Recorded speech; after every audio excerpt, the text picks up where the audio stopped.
Well, let's kick it off with this. Everybody, thanks so much for joining us. We wanted to put this together and really share with you all what we've been learning over the last 8 months, and how the episodic content, we believe, is such a huge accelerator to any social selling program. It's what we have found with our show, with Social Selling for Newbies, is that there's a lot of benefits, like really, really good benefits. And as we're talking to everybody and building the community around social selling and growing revenues and creating consistent revenue streams and all of that, we just felt like it'd be a total miss to not share with you guys everything that we're learning and how we're using this episodic content to really grow our business. I am to a point now that any company I talk to that are interested at all in social selling, I am leading with the value of episodic content. Now, we've got to sometimes explain what we mean by episodic content. And usually a good example of, Friends was a show and it had episodes, at least for the people in my age group. We talk about Friends or Seinfeld, it's a show. We called it an episode. Each episode was roughly related because the characters were the same, but every show had a different theme. So being able to do episodic content like that on a regular basis, once a week or more, it gives you so much content and it gives you so many opportunities to communicate with prospective customers in a way that's not saying, can we have a sales meeting? Because we know how well that doesn't work. So that's really the setup for this. Tom, anything that I missed?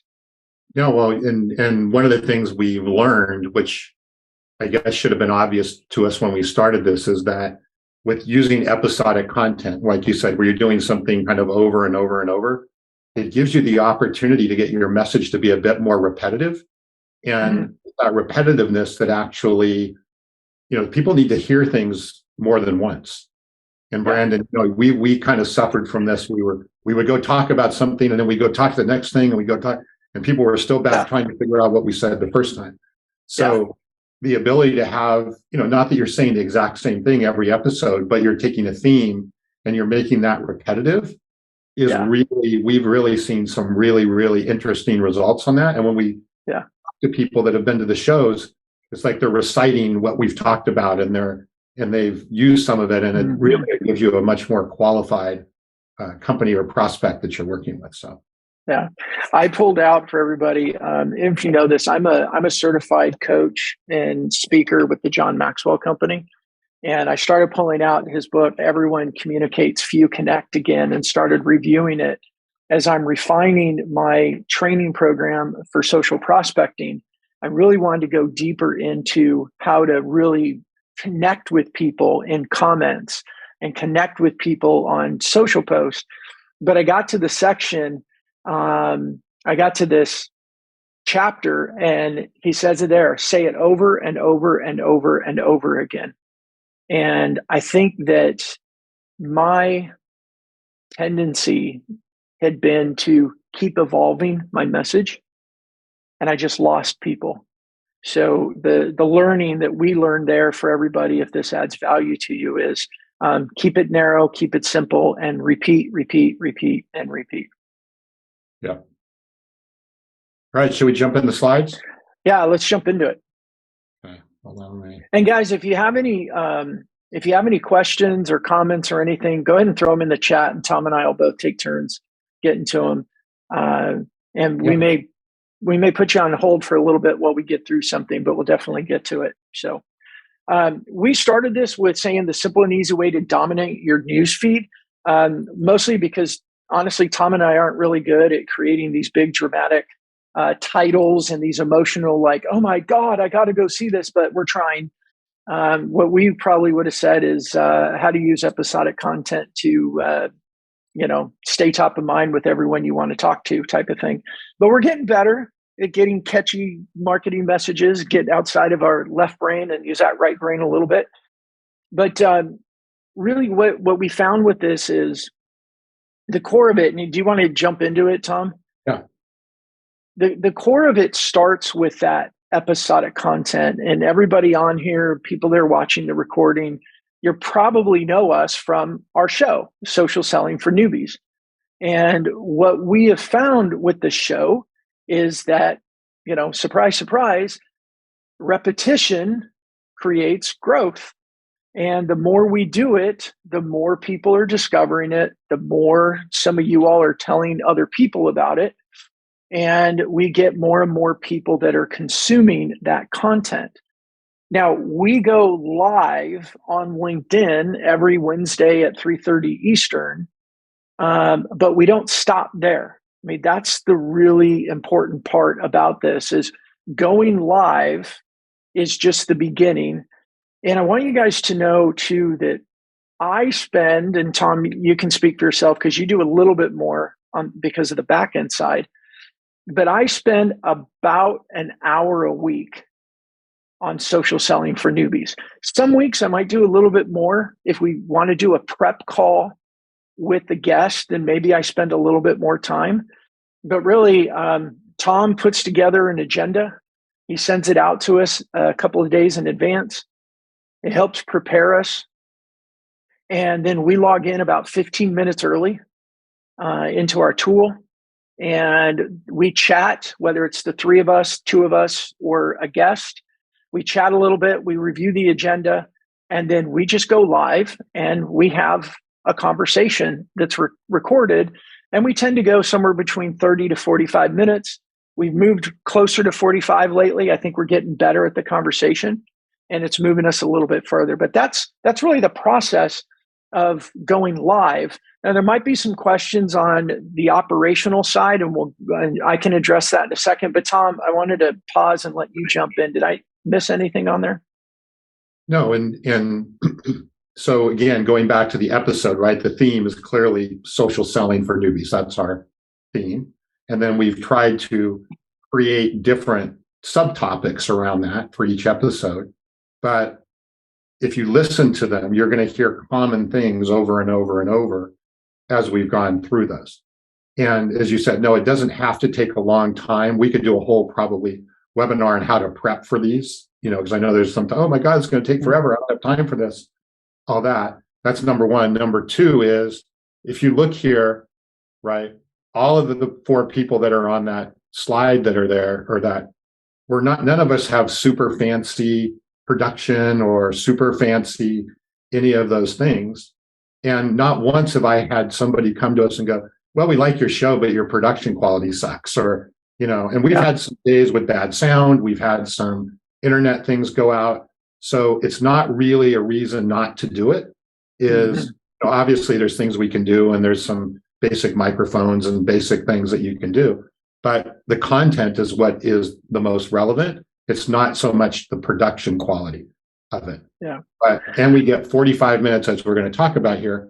We get now 45 minutes of content that we can repurpose, which we're going to get into here in just a second.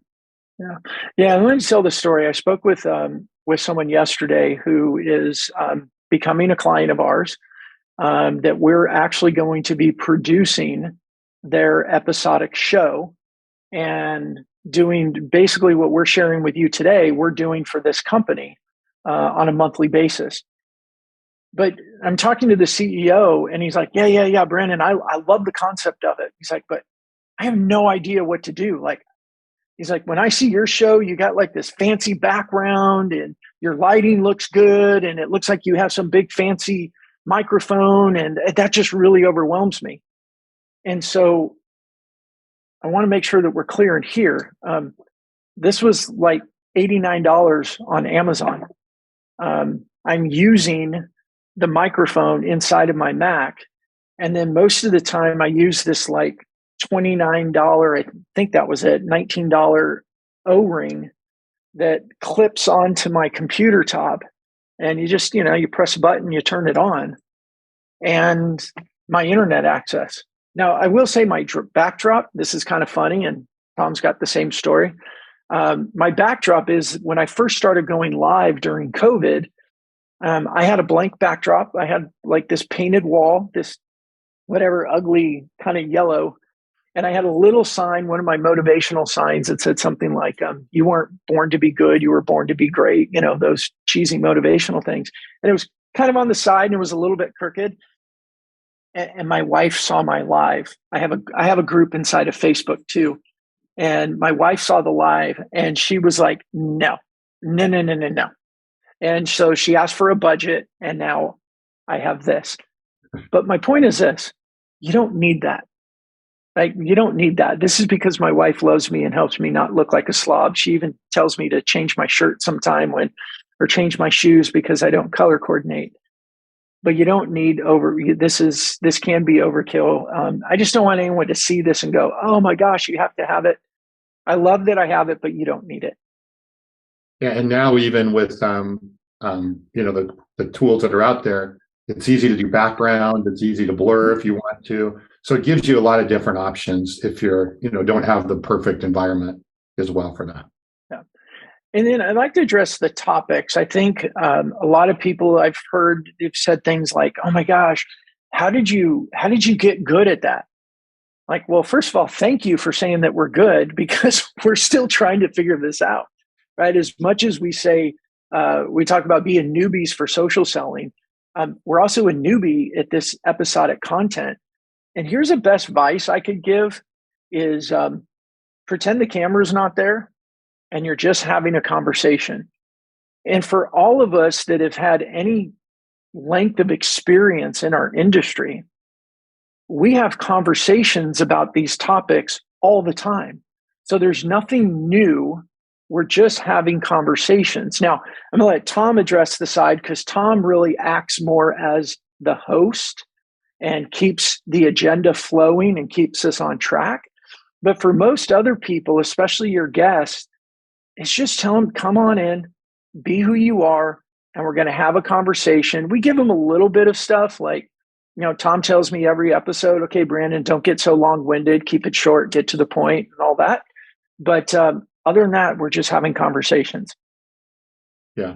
And again, I won't talk a lot about this now. We can do a separate webinar about how to organize your live show if you wanted to do that a bit more in depth. But the point is, even if it's not very organized, as you said, you can get in there and have a conversation and you're going to get some good content. And so don't let, perfect or good get it, great get in the way of good. And, right. And really what we want to do is just keep things starting and getting the process going. Yep. Yeah. So the live show, sorry, Brandon. No, that's what I was going to transition us as well. Go right ahead. So once we complete the live show, what happens is it creates, and we use a platform called Restream. You may have heard of StreamYard. So there's a couple of them that are out there. We used to use StreamYard. We moved to Restream because Restream allows us to all of the guests and all of the people to be able to stream to their channels. I think StreamYard added that capability recently as well, but it didn't when we did the switch, or it didn't exist when we moved. So, can I interrupt real quick, Tom, and just emphasize that for everybody? Here's the value of this. So we go live on LinkedIn, and we publish to the Social Selling for Newbies LinkedIn page. But then I log in as a guest, and Carson logs in as a guest, and our guest logs in as a guest. And what that does, it gives the opportunity that I can then connect my LinkedIn account. I do my Facebook group account that I reference. I have about 850 people in a Facebook group. And I also publish it to my Twitter account. Carson does the same, and our guest does the same. So in one live show, we are out live to multiple social media profiles simultaneously. Yeah. That is one of the pieces of the power of being able to do episodic content to expand your company's reach and get in front of more eyeballs. Yeah, and we've really seen the number of people commenting, jumping in really increased by when we do that sort of one-to-many channels that we're doing there. Because we may be on, if we have a guest, like with the 4 people here, I think we were on close to 12 channels at one time when we did this. So yeah, and that show is a great example too, because you got Mark in the top right corner, who's a global sales leader with IBM. You have Carson in the bottom left corner, who's our co-host, who's the #1 social seller with Microsoft, and then the 2 schleps in the other corners. Yeah. that, they show up. But we had these stream feeds going out and getting in front of new people because of Mark and Carson and all of our different profiles. Yes. And that's what is great about the guests, because every guest you have now, it opens up a whole new set of audience that they can reach and get exposed to what we're doing. So once the show is completed through Restream, we can just go in and press a button and the video gets downloaded and the audio gets downloaded.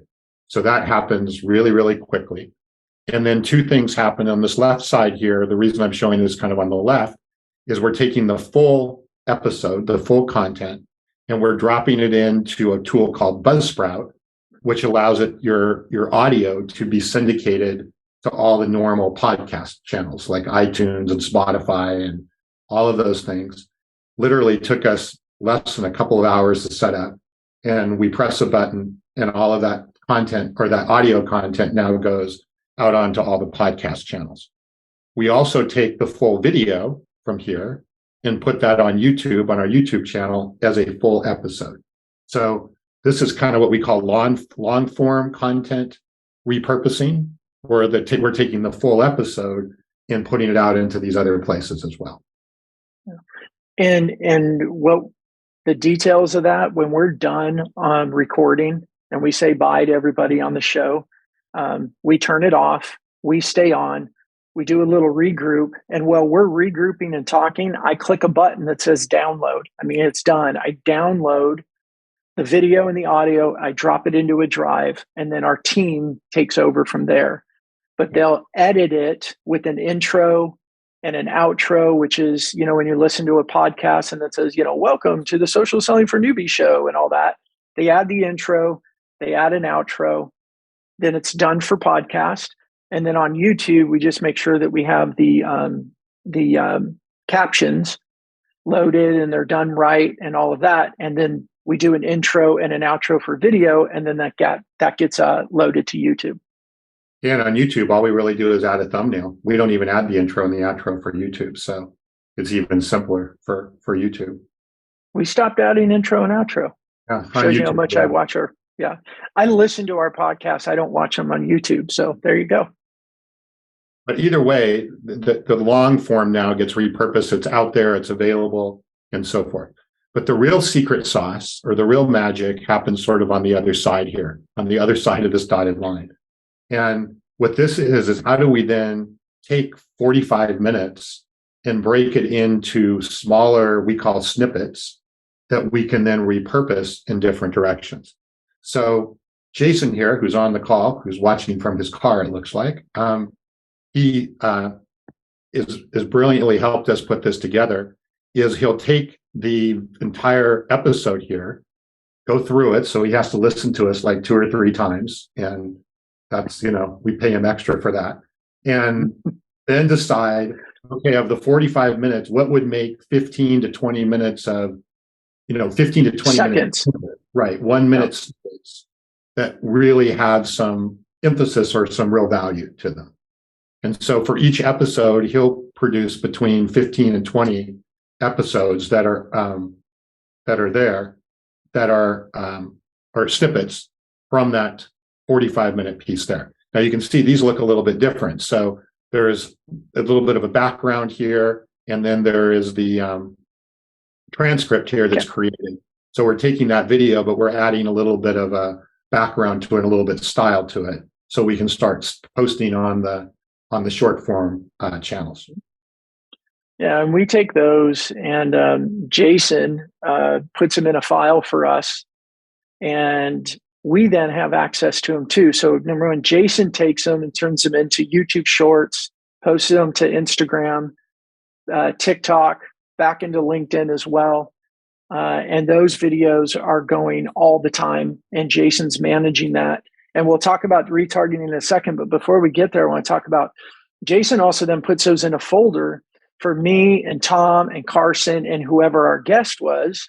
We say, hey, we have all these snippets for us to share. So before we even talk about the numbers and the reach that Jason is getting with what he does, that doesn't also count the reach that I get, that Carson gets, and Tom is getting when we also use those snippets on our own Instagram, on our own TikTok, and our own other feeds. And like I got a notification this morning that one of my snippets from last week had over 1,200 views. And that was just one post of mine in Instagram. And I'm not even that active in Instagram other than these snippets. So what I want you guys to see is this reach. And when we talk about dominating your news feed, it's we took this 45-minute show and we just out into all of these areas. And we forgot to mention on the left side of the screen there, those YouTube full episodes, we also embed them and publish them to our blogs. And I'll use some of the episodes and publish them into my LinkedIn articles. And now I've got other places for people to consume our content. We have long form and we have short term form, and it's just getting out there wider and faster. And there's no other reason that I think Tom and I and Carson could explain why social selling for newbies has gotten so much reach and so popular in 8 months, because this infrastructure that we do in the background. Yeah, and just to be clear, these snippets here are 1 minute video snippets, right, that are out of here. So 1 minute that has, us talking about some subtopic in there. They're vertical. So these are all vertical format. And because Brandon said, yeah, we have them in a folder that we can use ourselves, but then they get published out into all of the different short channels. So the short channels being YouTube Shorts, Facebook Reels, TikTok, all of these, some of them will take longer, but YouTube Shorts, for example, wants a minute or less. So we have to do everything within a minute or less before we actually do it. And, we're finding some interesting results with YouTube Shorts in particular, in terms of the reach that we get and the way the algorithm works. The algorithm on YouTube Shorts works very different than the algorithm that, traditional YouTube videos work. So we're leveraging these channels and we're learning from them. And by no means do we feel like we've got it 100% nailed, but we're learning every day and we're learning how the algorithm is working and who's, interested and who's not, and all of those things as we go forward. And if you don't have a JSON to cut all these up, there are tools that allow you to do this. There's a tool called Content Fries that you can use. That's, I think it's pretty inexpensive, like 40, 50 bucks a month. And you can go in and do a lot of the same thing through there and break up your video snippets, or have somebody on Fiverr break them up or whatever to do that. We've tried to make this a bit more professional in what we're doing as we're getting them out to those different things that are there. Now, yep. Brandon, anything else you want to add before I really talk about the final piece of the secret sauce here? No, I think we did a pretty good job on that. So here's where the magic, I think, really, and this is something that, again, we're still working out.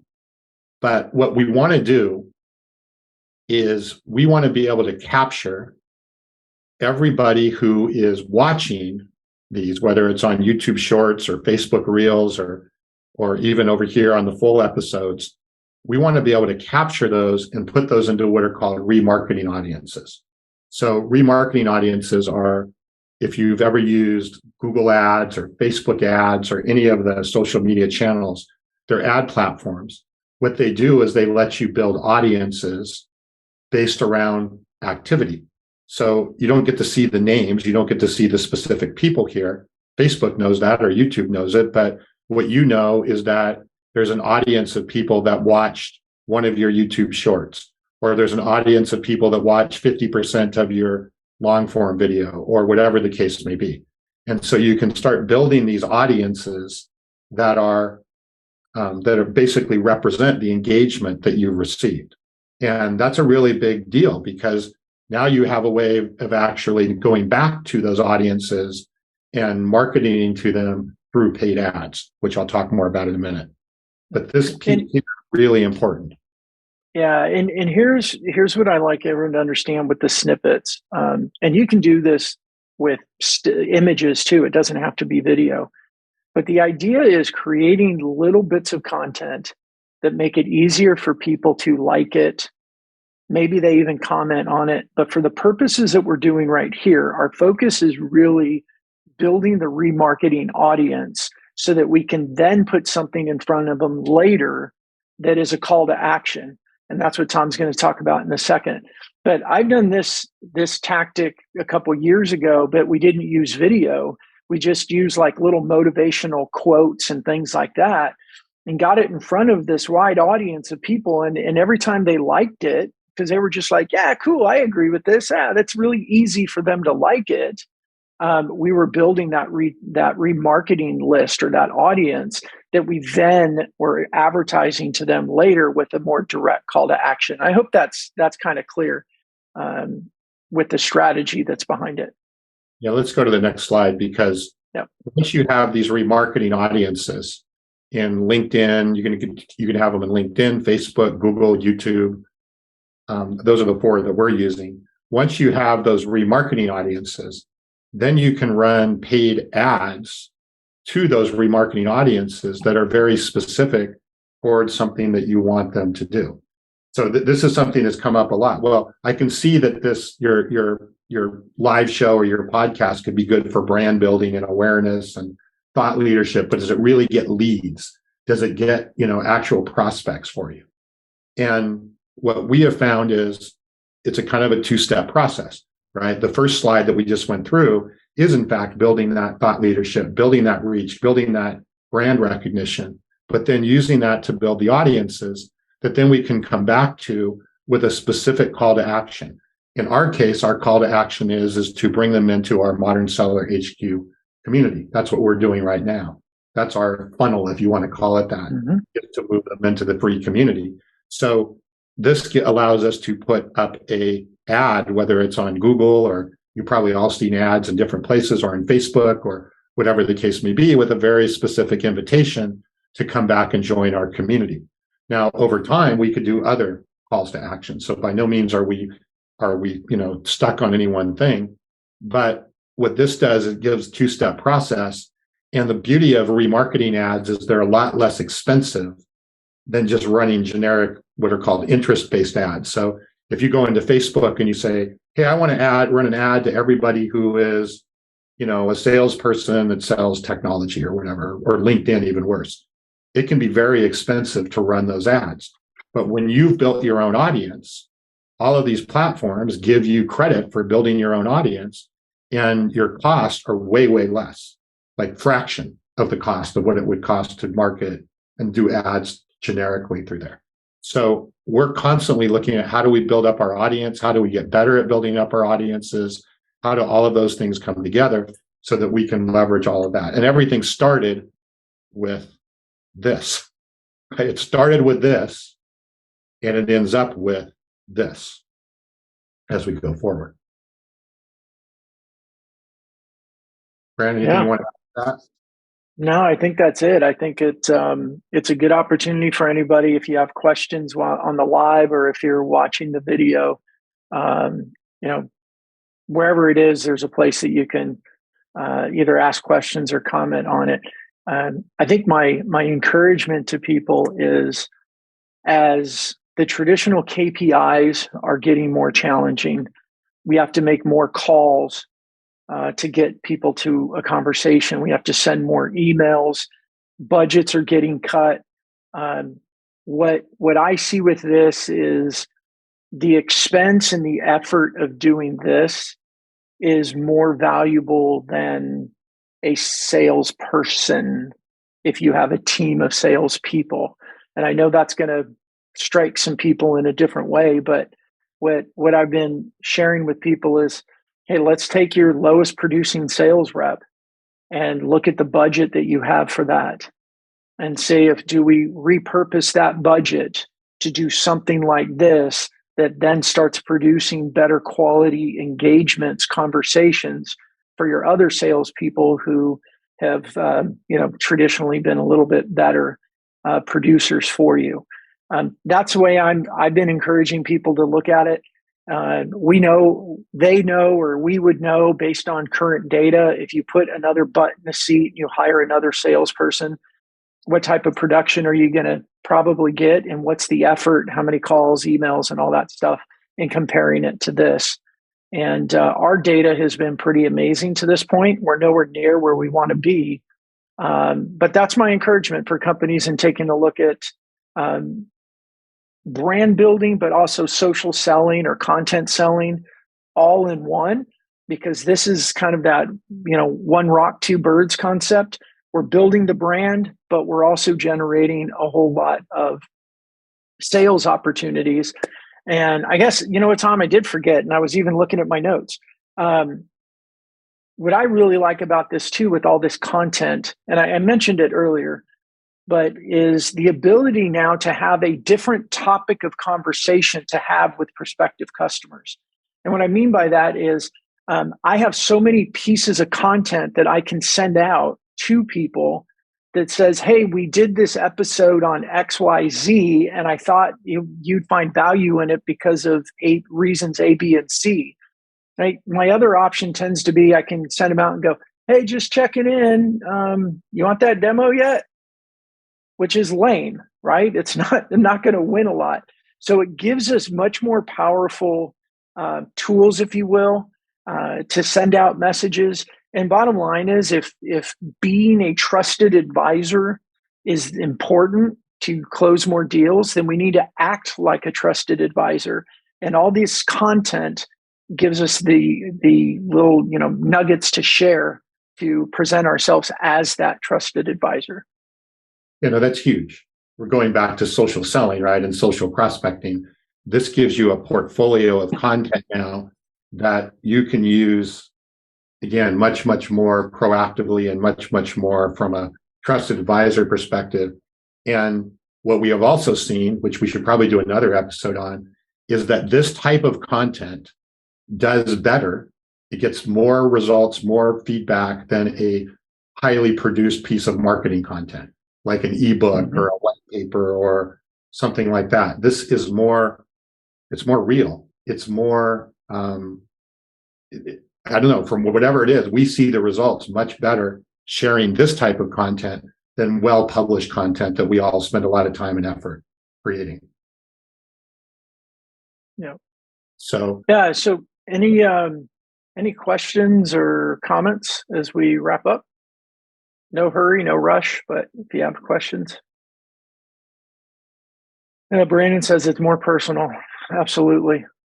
And you guys can unmute and ask questions if you want, but what we wanted to do is start sharing with the community what we see working. Modern Seller HQ is all about us learning together, sharing it together. And we decided before we were even in a position to kind of package this up and start sharing it with other people, I've actually been having conversations with others that said, how are you guys doing this? And can you help us do it? Which is really pretty cool. But we just wanted to share it with you all and see if it can help your companies. You have any questions on how to do it, to get started. Like I said, like Tom said earlier, we could put together something to show you all the, which microphones to buy and the little circle lights and things like that. We'd be glad to do that as well. Well, I just wanted to share this real quick, some statistics, right? Because at the end of the day, we all want to know what the results are. So we've actually only been doing this about 60 days. We started this back in February, a lot of the repurposing that we're talking about here. Since that time, we've had 35,000 views of our videos. This is just on YouTube alone, 192 hours of people watching and 67 subscribers. And that's huge, right? That's huge amounts of and again, we didn't pay for any of this. None of this was paid for. This was all done for free by using the different pieces that are there. So the opportunity to really start to get out there in a big way and then keep building on that and keep building on it over time. It's really a remarkable system when you're using some of the things that are here. Cool. Well, thanks everybody for showing up and joining us today. If you have any other questions or anything that we can answer for you or help you, please let us know. And Jason, thanks for joining us, and thanks for all the work you do for us and helping us look good. That's a heavy lift. Yeah. Oh, you guys make it easy. All right. I don't know about that. Have a good day, everybody. And we'll Yeah. share this this will be in the community for the replay as well. So we'll get this out there. Thanks, All right. everybody. We'll see you.